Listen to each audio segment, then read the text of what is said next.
លោកគូចម្រើនអភិបាលខេត្តកណ្ដាលបានជំរុញឲ្យអភិបាលក្រុងត្រុកយកចិត្តទុកដាក់សម្របសម្រួលជាមួយរដ្ឋបាលទឹកនិងសេវាករទឹកស្អាតទាំងអស់ដើម្បីធ្វើយ៉ាងណាឲ្យក្នុងមួយឃុំសង្កាត់មានក្បាលទយោបូមទឹកសម្រាប់ប្រជាជនពលរដ្ឋអគ្គិភ័យយ៉ាងតិចមួយនៅក្នុងឆ្នាំ2026នេះ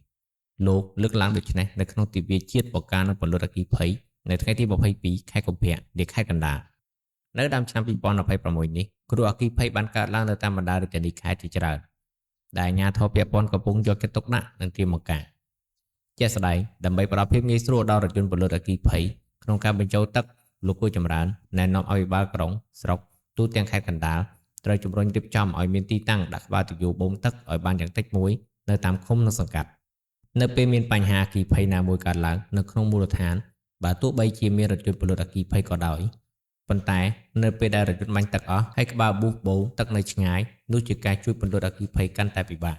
និងមានភាពយឺតយ៉ាវក្នុងការជួយពន្លត់អគ្គិភ័យដែលបង្កឲ្យមានផលប៉ះពាល់កាន់តែធ្ងន់ធ្ងរផងដែរនេះជាការលើកឡើងរបស់លោកគូចម្រើនដោយបន្តណែនាំឲ្យអាជ្ញាធរត្រូវដាក់តាមស្តង់ដារដើម្បីមានភាពងាយស្រួលនៅពេលរថយន្តពន្លត់អគ្គិភ័យមានតម្រូវការប្រើប្រាស់បានលឿននិងទាន់ពេលវេលា